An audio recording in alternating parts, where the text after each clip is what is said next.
Okay. So welcome everyone. This is our final session of the Performance and Stardom SIGs author talks for this year, and we're very honored to have Yiman Wang to talk to us about her book To Be an Actress, and Allyson Field to do um, the kind of interviewing portion of that. Um, we will continue this series next year, and we're working on getting our authors scheduled. So be on the lookout for those dates, probably in the fall. And I think the SIG will also be putting out a call for a co-chair probably in the next month or so. So if you have ever been interested in serving more as a SIG co-chair, feel free to throw your hat in the ring for that. I will just turn it over to Iman and Allison to talk to us and get us started on the book. Awesome. Thank you, Amanda, so much. And thank you to the Performance and Stardom SIG for this invitation. I'm really excited to moderate this book event. It's really my honor to be here, but mostly to introduce you to today's author. So I'm going to do a quick introduction so that we can get to the meat here. I don't think she needs introducing to this group, but for posterity, Yiman Wang is professor of film and digital media at UC Santa Cruz, where she is also affiliated faculty in East Asian Studies, Critical Race and Ethnic Studies, and the Arts Division, and History and of Art and Visual Culture. She is author of Remaking Chinese Cinema through the prism of Shanghai, Hong Kong, and Hollywood from University of Hawaii Press in 2013, and the recently published To Be an Actress, Labor and Performance in Anime Wong's Cross-Media World, which is University of California Press 2024, which we'll be discussing today. The book was supported by a grant from the National Endowment for the Humanities, which shows us just what will be lost if the NEH is shut down. And actually, I came directly from a class action lawsuit meeting for people who had been awarded NEHs and had them canceled. So hopefully there'll be pushback. Professor Wang is co-editor of the Global East Asian Screen Cultures book series published by Bloomsbury, and she's also published numerous articles in journals and edited volumes on topics of Chinese cinema, independent documentary, ethnic border crossing stardom, eco-cinema, film remakes, and adaptation. So, To Be an Actress is the stunning product of nearly 20 years of research into the life and cross-media career of Chinese American actress Anna May Wong. Through extraordinary archival research and a multifocal methodology, Wang offers an original and destined to be path-breaking study of Wong's cross-media and transnational performance. Across the book, Wang centers the labor of performance through the lens of Wong's racialized, gendered, and migratory work. So I think it would be best if, Iman, to start us off, if you can just give us an overview of the project for folks who haven't read the book yet, and perhaps also give us a sense of its genesis, given that this has been 20 years in the making. Um, yeah, thank you so much, Ali, and thank you, Amanda, for organizing the talk, and thanks everyone to the audience, everyone in the audience for coming to the last book talk in this academic year.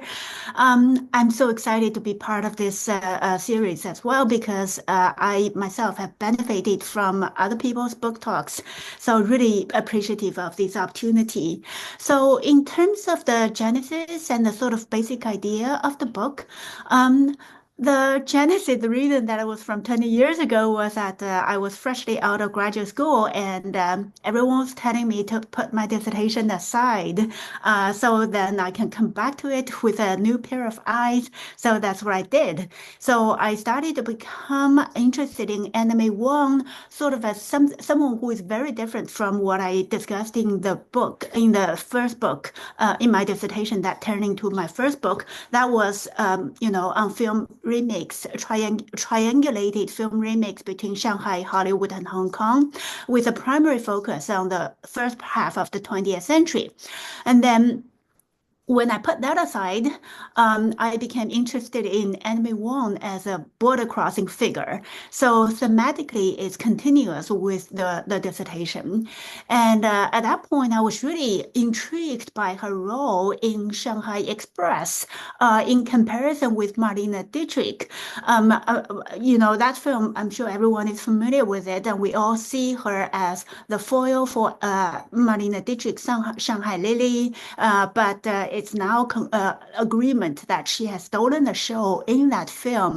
The focus is very much upon their characters, both being high-class courtesans. But what got me really interested in that film, for both of them as transnational figures, is their roles as translators in that film. Marlene Dietrich actually was translating the between the real English and the real French. Whereas Anime Wong's translation is more make believe because the person she was supposed to be translating for or she was responding to was Warner Oland, who was playing Yellowface. And we know that he didn't speak any form of Chinese language. So Anime Wong's translation in that film was more make-believe.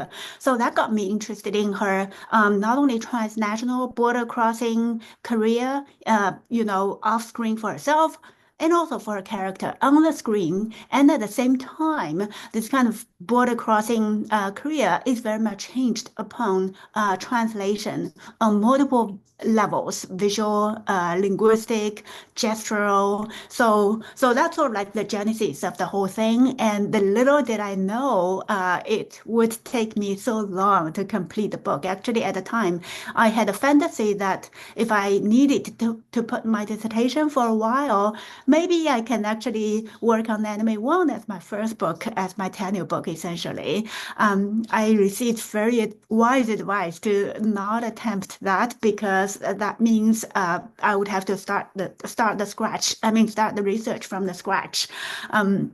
So then this is how it turns out it became the second book after 20 years. So the basic idea of the book, let me quickly just show a few slides here. So this is the cover of the book, and I'm happy to talk about the cover as well, and the table of contents. So in terms of the basic idea, I see the central problematic in studying Anime Wong obviously is a controversial legacy. And this is controversial because she enacted primarily race gender stereotypes in Hollywood and interwar Europe, including Germany. And then a large number of her roles were supporting minor, even uncredited. So in other words, she was both hyper visible as an exoticized gendered icon and invisible as a victim of America's Chinese Exclusion Act and white supremacy in general. So what I argue against is two things. On one hand, it's the victim discourse that certainly, to see her as a victim of a time certainly is correct, but it doesn't get us very far.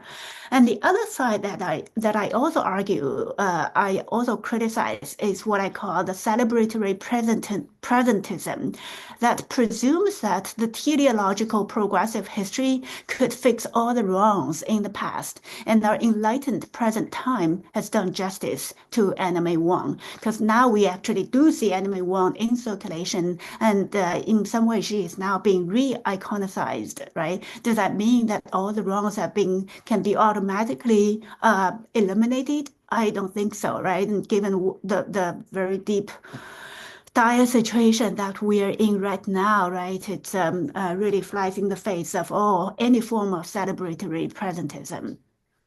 So then my central concern in the book is Anime Wong's gender race performances through her enduring but episodic career. And I really emphasize her career is episodic. There is no, so-called American dream to dream about.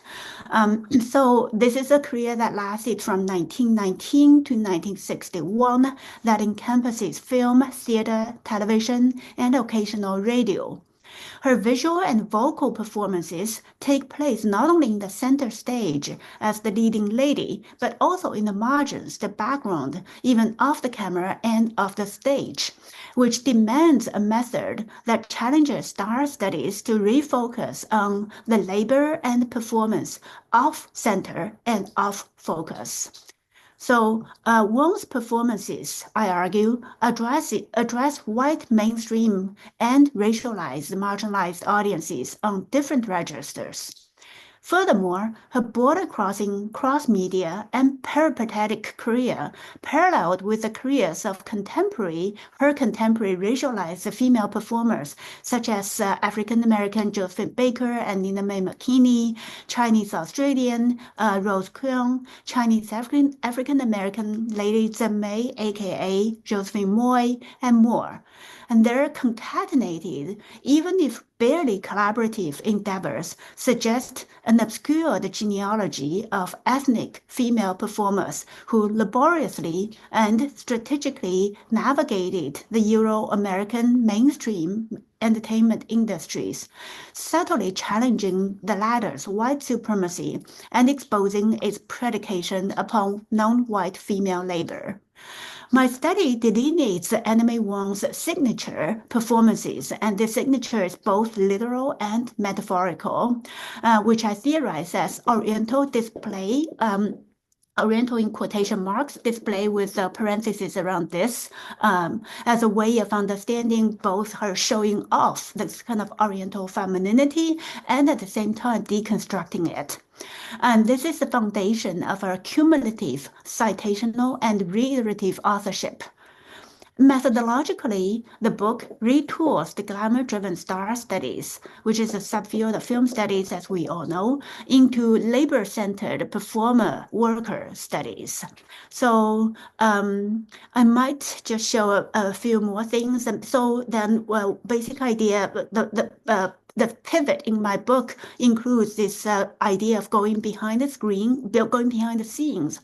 So I move from cosmopolitanism to migratory labor, from Oriental mystique to work, from glamour to labor, from American dream to undreaming and waiting to re-begin. And the whole idea of re-begin and multiple begin is continuous with the idea of her episodic career. So, one reviewer was talking about her ability to disappear and reappear in Hollywood, and Hollywood still will just suck her up, which is an interesting way of describing her career, but it really glosses over a lot of the trials and travails she had to undertake. So here's a map. It's a lithographic map from 1934. As you can maybe tell, it's the British Isle with a lot of thumbnails. And the thumbnails depict her, in different dresses and traveling to all the different places and just keeping herself very busy doing theater work or filming. And there was a tiny little bit on the bottom, which is in Spain. She also did a gig over there, and at the same time try to make her life, keep herself entertained.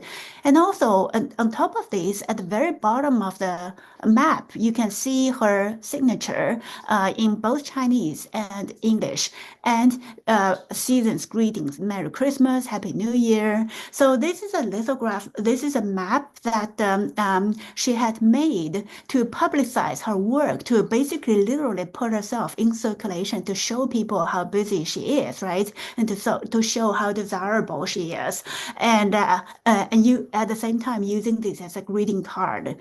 So you see the sort of the double-sidedness. On one hand, she shows herself as a glamorous global trotter. On the other side, what the map also manifests is her busyness in terms of keeping herself very busy, very engaged, and desirable. Yeah. So then just a couple of images of showing how I go from Oriental mystique to work and from glamour to labor. So one of our most famous dress costumes, this is designed by Travis Benton, a famous costume designer with the dragon embroidered on it. And this dress has been on display. And then going on the set, we see how she was being filmed on the set. And then behind the scenes, we see how she was rehearsing for the Apache dance in that film, Limehouse Blues, which is the film in which she wore the dress and does the dance. Um, okay, so I think I will stop there and then, yeah, let me stop sharing. Hopefully, people get an idea and we have a conversation on that Yeah, basis. that's so fantastic. So I wanted to follow up just on that point that you end with, because I think what's distinct for me, and I think for this group in particular, is the way you approach her work and her stardom. And so I'm really interested in having you talk a little bit more about how you tell the story of performance as labor rather than or intention with the story of Wong's star text, right?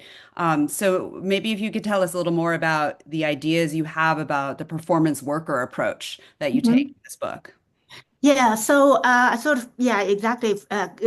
Picking up from where I ended, right? Thinking about the performer worker, the reason for that is that I realize, it has become, given the fact, the paradox of anime one that I also mentioned earlier, that is, on the one hand, she was very much invisibilized, but on the other hand, she was visibilized, both because of the racialization and sexism. So as a result of that, I think it became very easy to see her as that glamorous lady when she is visible or hyper visible. And then what gets obscured is the labor part of it. So then the entire book is really dedicated to thinking about how do I surface that kind of labor. Both in expected places when she's a leading lady, right? When she, for instance, when she was the Madame Butterfly in The Toll of the Sea or Limehouse Blues, where she actually was not the leading; she was the second one. But in all pretty much all the interwar European films, she was the leading lady, with the exception of Piccadilly, in which case that was a Gilda Gray. It was her vehicle. So in any case, the point is that whether she was being very hyper visible on the screen or in the margins or in the background, I think, what makes her speak to me is the labor part. So in the book, when I delve into how her labor and work is manifested, I look into her signature performances, right? So as a form of authorship. But then I also don't subscribe to the whole idea of authorship in terms of the auteur theory, because that's very much about this one individual's trademark everywhere. I want to think of her authorship and signature performances as very much self-citational and also collaborative. So along the line of citation, I trace how her signature, literal signatures, she inscribes the signatures in the contract of Shosho in Piccadilly. In that contract, she actually signs her own Chinese name. And then on the book cover, which is another example of the signature. Exactly. Thank you. This is from the film Tiger Bay, and at the very beginning of the film, she signs her Chinese name on the board for no diegetic reasons, right? So you see how she leaves her traces everywhere, and she cites herself. Throughout her career. And it's also very collaborative in the sense that, so some of the collaboration I try to read diegetically on the screen, how, for instance, in Daughter of Shanghai, she plays the daughter of a Chinatown merchant who was murdered by the human trafficking ring. So then she becomes a self-designated undercover detective working with a character played by Philip Ng, who is, Asian American, or in the film, Chinese American FBI agent, and probably the very first Asian American agent, FBI agent on the screen. So they collaborated with each other. And then there was a scene in the club. She, as an undercover detective, self-designated so undercover detective, was dancing on the stage. And then Philip Ng's character appears in the audience. There is this really subtle kind of like a mutual exchange of the gaze, which shows the recognition between these two racialized characters. And the two of them, as I trace in the film, I mean, in the book, that they do a lot of code switching, which is only privy to the two of them, right? So this is a diegetic example of how Anime Wong, through her character, collaborated with Philip Ng through his character, and then to produce this different track of mutual recognition and recognition, cognition, and knowledge so that they can accomplish their mission. And then off screen, the kind of collaboration that I have traced is that when she was in UK, for instance, in 1933 to 1934, as the lithographic map that I just showed, she was, making it very public that she was being very busy and being tapped, being desired by all these performance venues and film studios and so on. So there was a point she went to Glasgow to perform, and Henry Farmer was a local sort of Oriental sinologist and so on. So then she reached out to him. So I found the correspondence between, basically the correspondence from Anime Wong to Henry Farmer, and where Anime Wong basically says that, I'm going to do this film, which turns out to be Chu Jing Chao, which is based on Arabian Nights. So Anime Wong says, I'm doing this film and I'm required to sing and dance, and then the choreography for the film sort of is drawing a blank and doesn't know what to do. Can you help me with the song or the dance and so on, right? And then she also says that, if you can help me with this, even if I couldn't even if I couldn't fit this into the film per se, I will still do the piece that you design for me in my future work, right? So there are all these places where she was mobilizing every connection that she had in order to produce a network of collaboration. Yeah. So by going behind the scenes, then what I'm hoping to do is to precisely surface this kind of labor. So she doesn't, according to one of the reviewers who says that she has this magic ability to disappear and reappear, and then Hollywood would always welcome her back, which is not the case at all, because, when she so-called disappears, right? Disappears from Hollywood, she really reappears somewhere else and really very actively training herself. And another example that I could go into, but then I'll probably become too long-winded, is a retraining of herself in China during her 1936 trip. So Yeah, which we can talk about if folks are interested. I have a couple more questions, and then so everyone else think about what you might want to talk about. But I think that discussion about performance as labor segues really well into your labor as a scholar, and you the way you talk about her really exposes, I think, the methods and your approaches to the topic. And you do such an incredible job reading against the archival grain as well as across archival lacunae. You talk in the introduction about this being a composite portrait, and I really love the metaphor that you use of a rack focus as kind of a structure for organizing the book. And of course, you also productively engage with speculation, particularly in the last chapter on her greetings and also the refrain that concludes the book, and speculative historiography throughout. So maybe you could also talk to us a little bit about kind of your governing methods, but also the concept that you propose of the anachronotope, if I'm saying that right? Yeah. That chronotope, which I think is also really generative. So yeah.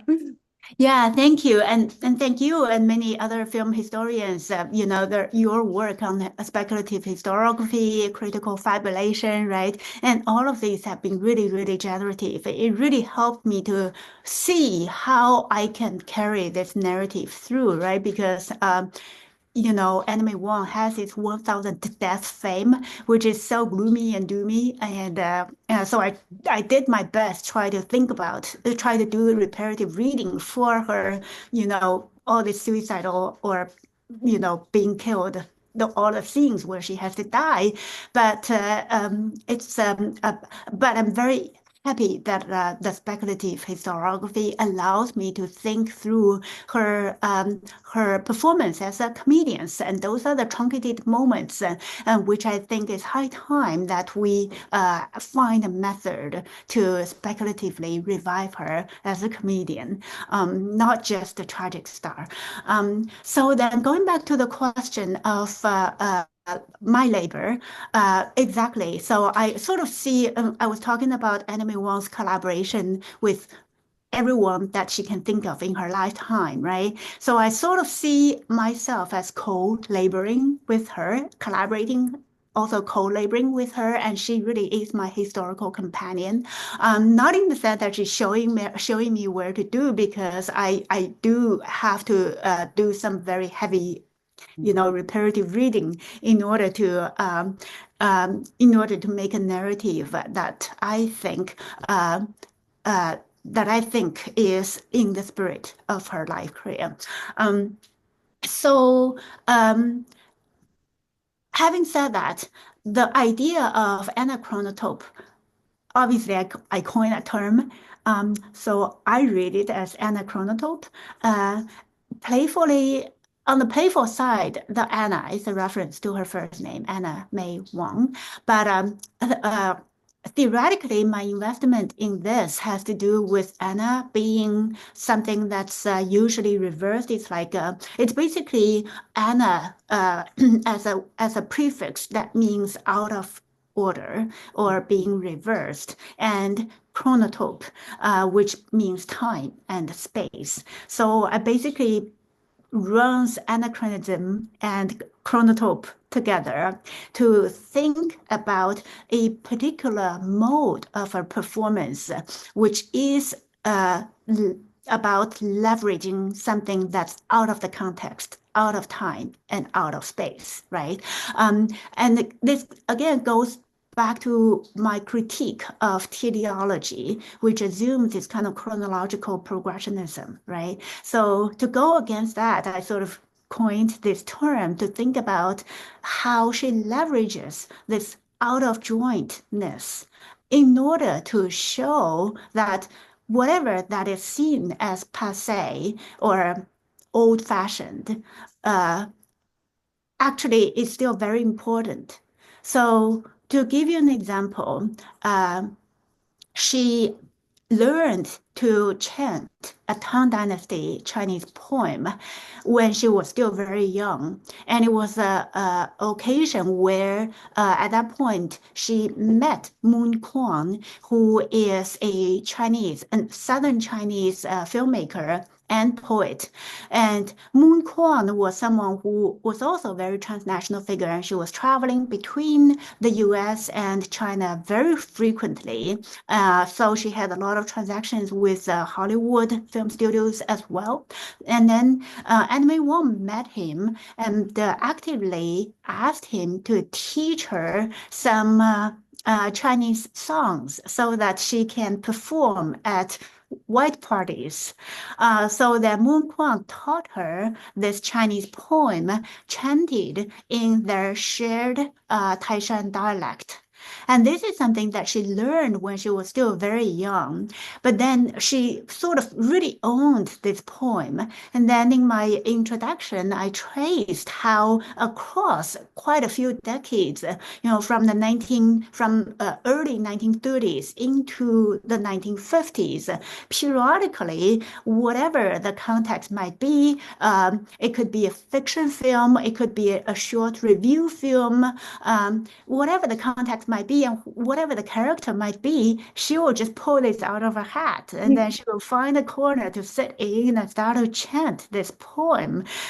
In some ways, if we don't trace the history of how she came to learn the chanting, how she came to learn the poem, we would on the surface we would say, well, she's just doing another Orientalist show, right? Because it's so it's so opaque, it's so impervious, right? Nobody understands what she's saying because not only in Chinese, it's also in Taishan dialect. So many Mandarin Chinese speakers would also not understand what she's saying.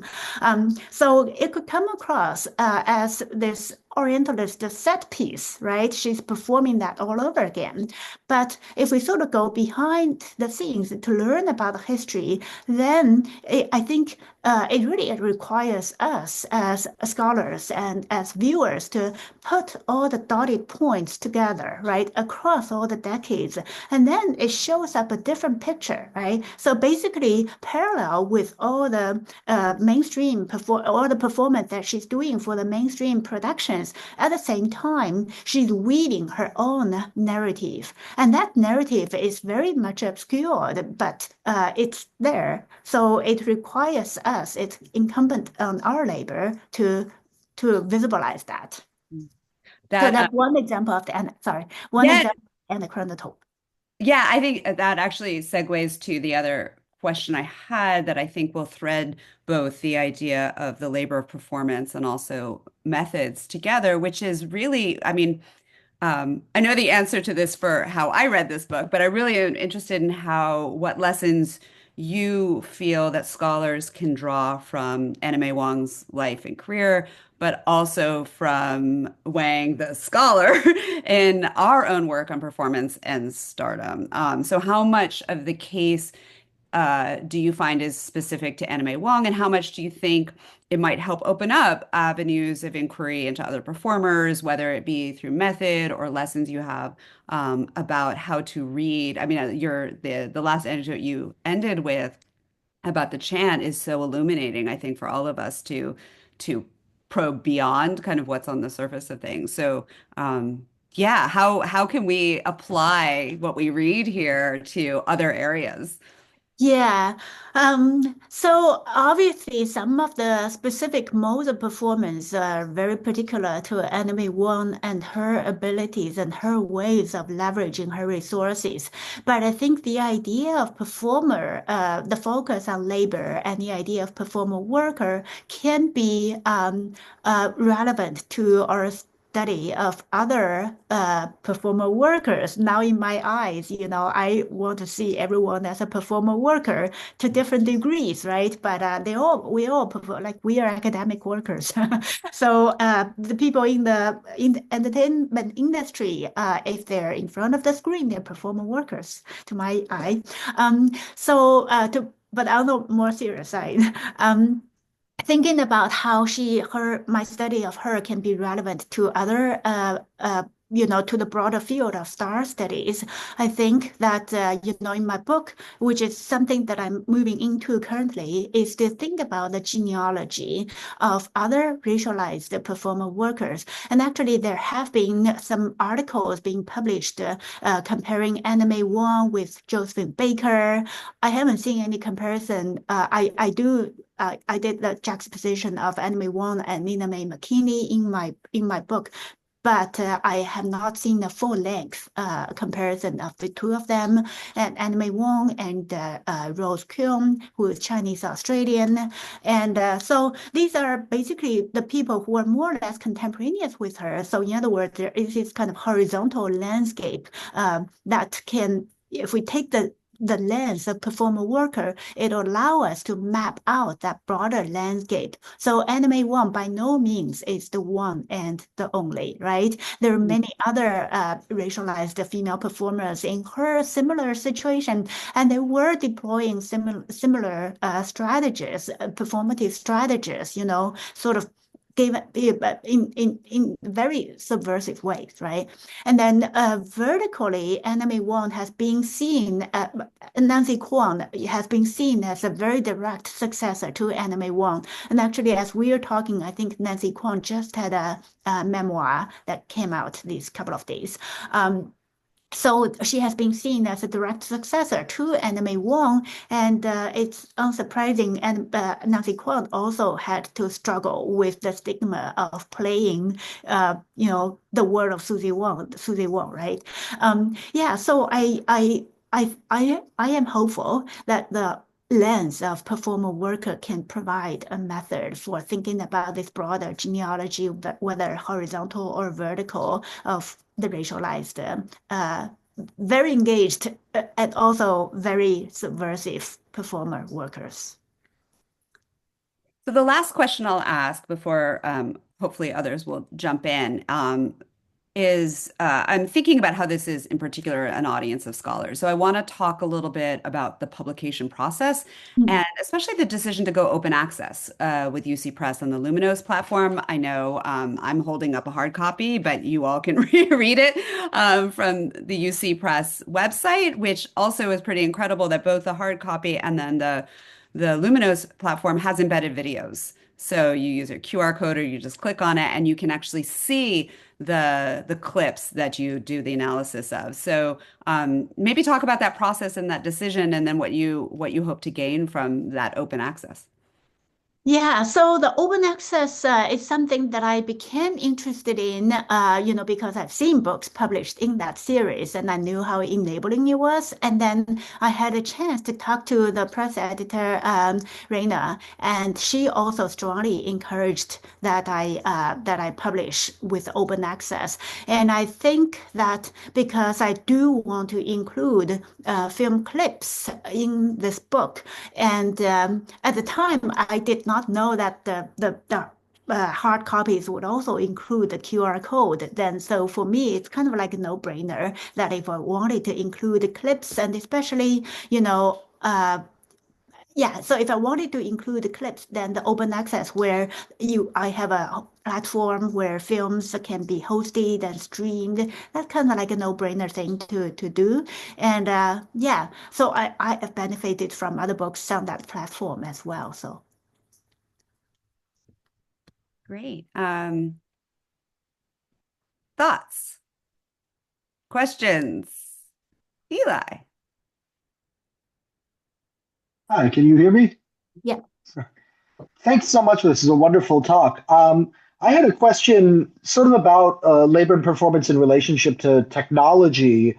And I guess the question is, how do you see Anime Wong's labor performance in this anachronotopic figure changing in relationship to technology as media technology changes? I'm thinking in particular of Jin Peng's articles that have come out recently on Toll of the Sea and Daughter of the Dragon in relationship to color technology and sound technology. Are there ways in which Anime Wong can help us think anachronotopically about technology as well as identity and performance? Yeah, that's a great question. So yeah, so what I'm hearing is that on the one hand, there is a technology that her career is actually exemplary to talk about how she keeps retraining herself for the shifting media technologies, right? As she moved from the silent era to the talkies, and she actually completed that transition into the talkie era in the interwar Europe. And she learned German and French to do those multilingual versions, right? And that's how she made her transition, which is amazing, right? And then she also transitioned. She also learned how to go from film acting to legitimate theater acting. And she talks about that as well in some of her interviews.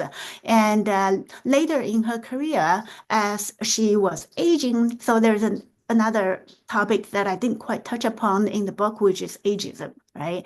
But as she was aging and she was venturing into television performance, right? And again, she was talking about, how she was seeing herself transforming into a character actress and how the television acting, the whole thing is set up so differently. So that requires her to do a different kind of acting. She actually didn't really enjoy television acting that much at all.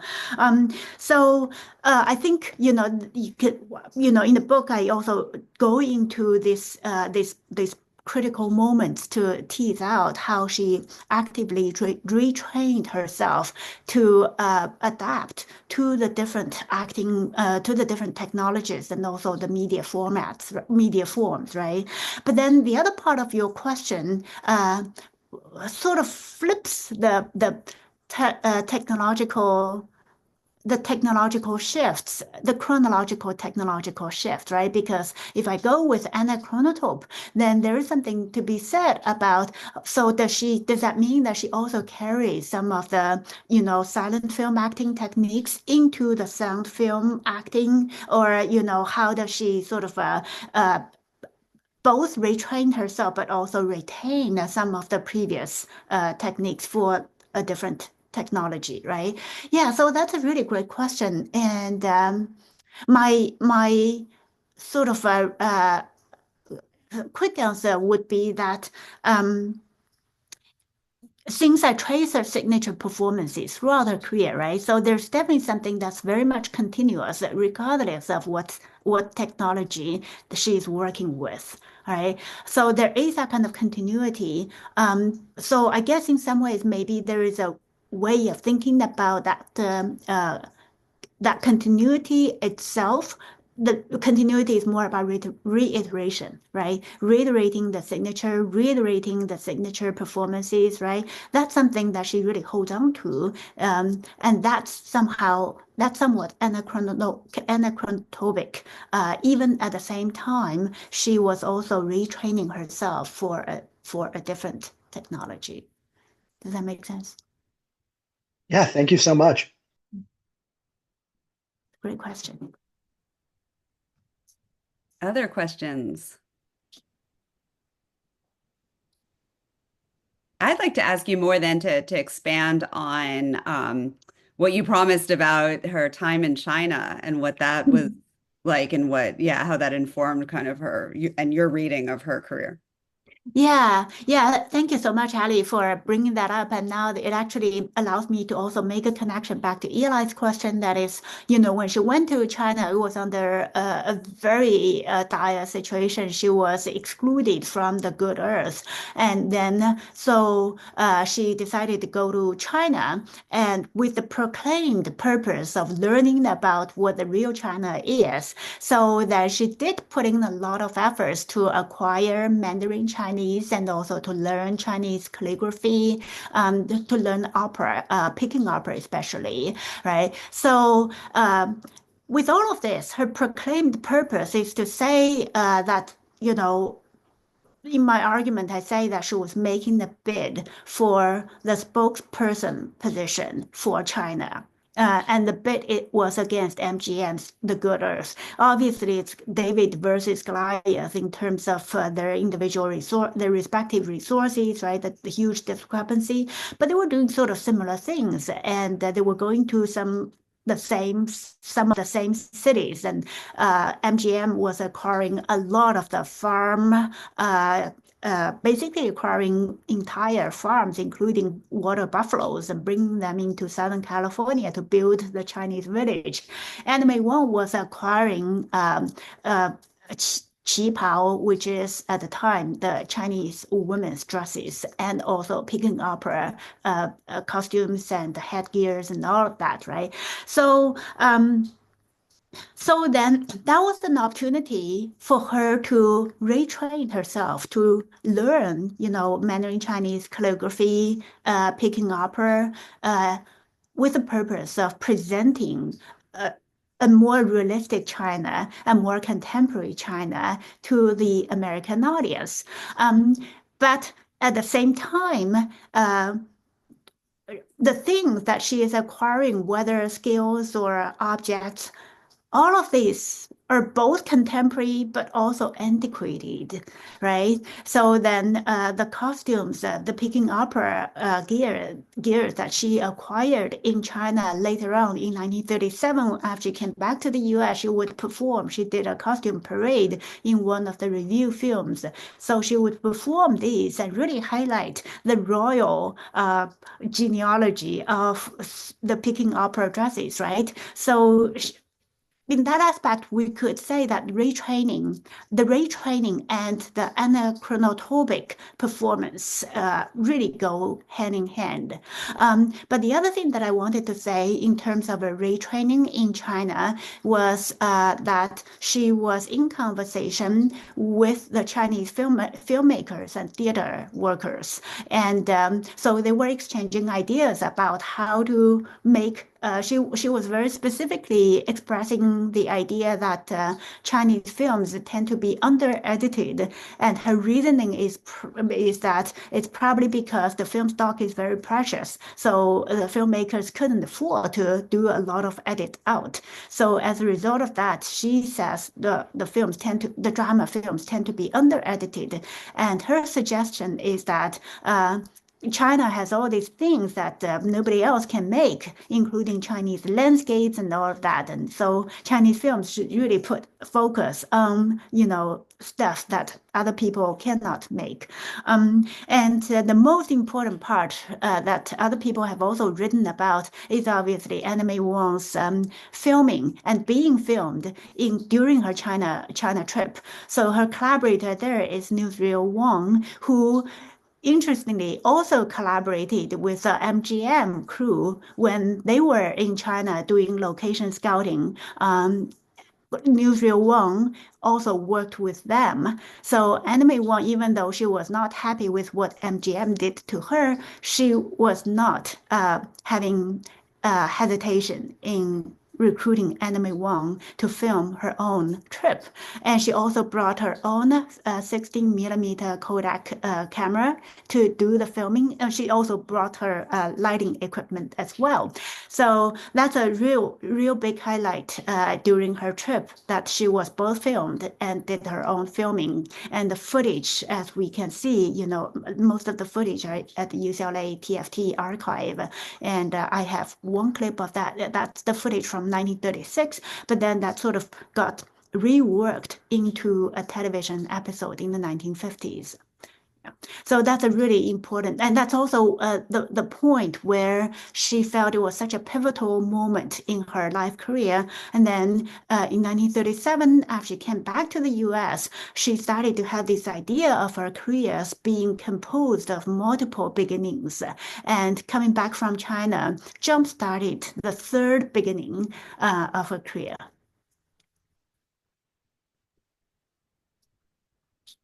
Other questions? Yeah, Olivia. I just thank you so much for this book. I'm so excited to read it more in depth. I've read some of the introduction, and I can tell you already in terms of reach beyond even Hollywood or sort of minoritized subjects in Hollywood, I'm working on Mexico, and I'm thinking about youth stars in Mexico. And I've been thinking about the idea of like emotional or affective labor and sort of stardom as that kind of labor. And so my question to you is, how are you thinking about effective labor here? Because I know it comes up a little bit in the book, but I wondered if you could talk a little bit more about how you see that, or like where you read that in the archive. Just because these are, reading affect is always so hard when you're looking back into the past. I think I'm preaching to the choir here, but like I'm just wondering sort of, I guess if you have advice about that too, just because I'm sort of working on that right now in my book. Yeah, that's a really great question. And I totally agree with you. To think about affective labor, we can say it's everywhere, right? Especially when it comes to racialized and sexualized bodies being put on the show, right? There's just there's no way not to talk about it, but exactly how to talk about it, right? So I think that is a really difficult question. So the way that I approach Anime One is that a couple of ways. One is that I really focus upon her death acts, right? Because she has to die again and again, and she earned the reputation as the most murdered Hollywood actress on the screen. So, because the publicity during her time and she herself really talk about this so repetitively, and today we tend to see this as simply symptomatic of her being a victim during her times, right? Which obviously is true. Nobody should have to play all these senseless, dying scenes. But at the same time, if we really think about affective labor, right? So here is where I draw on the idea of putting on the show, right? By Lucy Burns, Lucy Burns' book talking about Filipino stage actors and how they put on the show, and then to really recognize that putting on the show itself is not it's not easy, right? To put on the perfect death act in Enemy Wong's case really requires very laborious, physically laborious, and also affectively intense labor, right? So there were places where I do close reading of her tears. So that's one way to think about her affective labor, as we can see on the screen.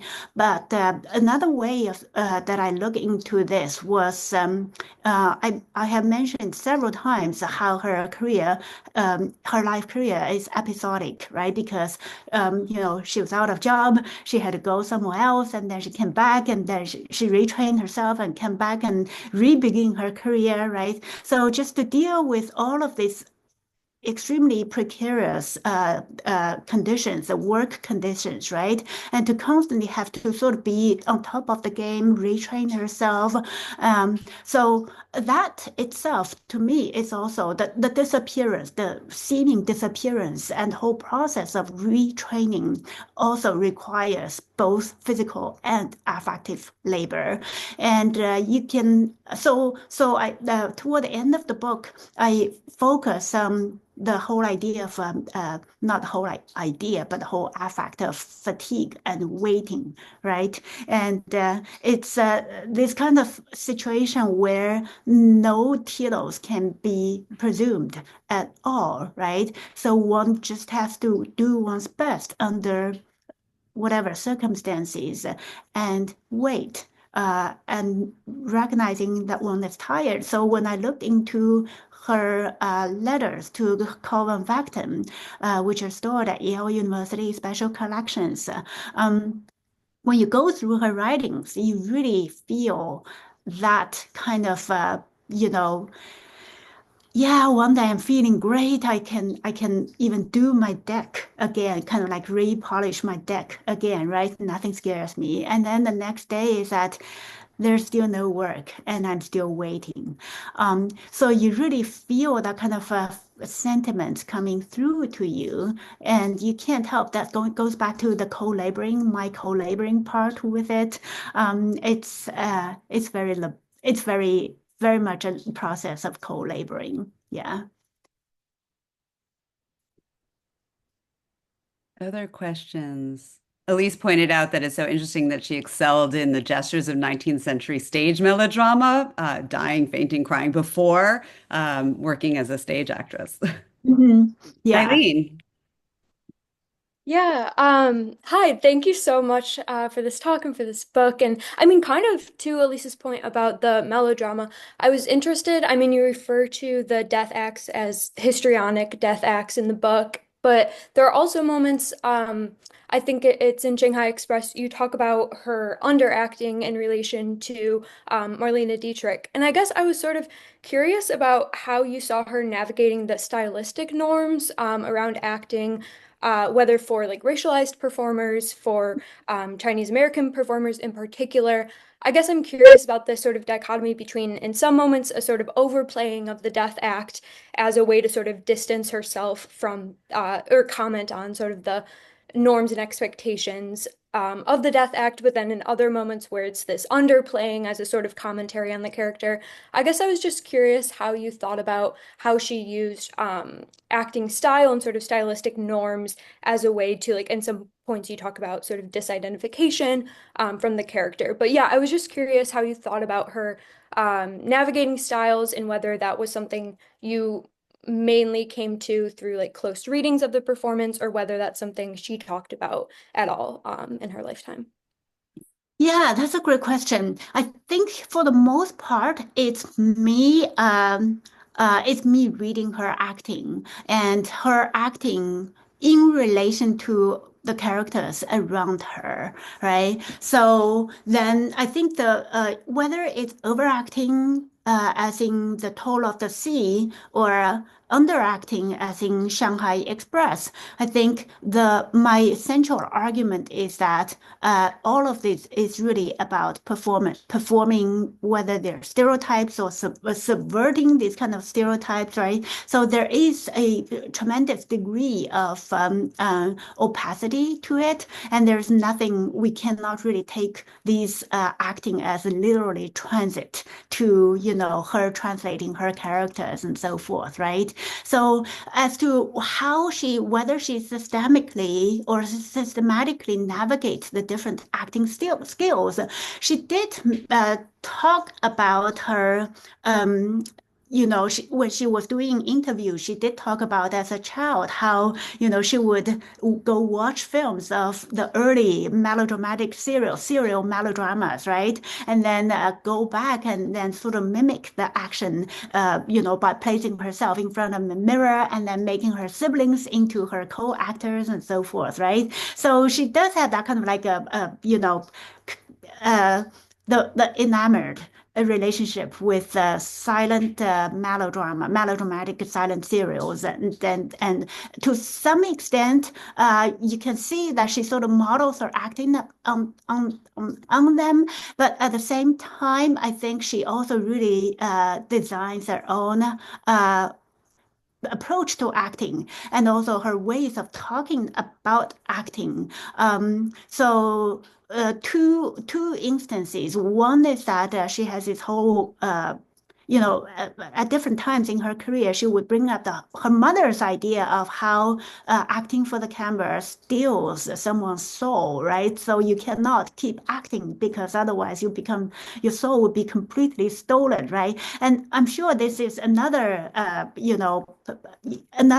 rhetorical stunt that she's doing in some ways to justify her forced retirement, right? And say basically she'll come back and say, hey, I retired because I didn't want to keep acting so that my soul would not be stolen. But then the fact that she had to retire was that she was not having work opportunities, right? So I guess there are ways of thinking about these acting and all the discourses of acting, both in terms of acting style, but also, acting itself becomes this whole way of approaching the whole way of connecting her life and work, I guess. Thank you so much. Amanda, I know we're at time.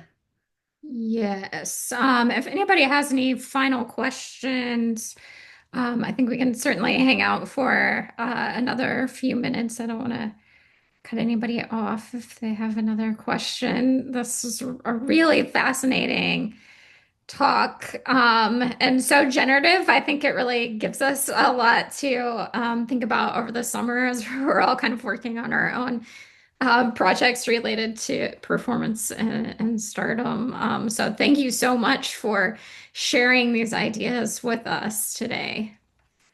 Thank you. Thank you, Ali. Thank you, Amanda, and everyone in the audience. I really enjoyed the conversation and really looking forward to learning from everyone's work. Thank you. Thank you. I will. Great. Thank you all so much.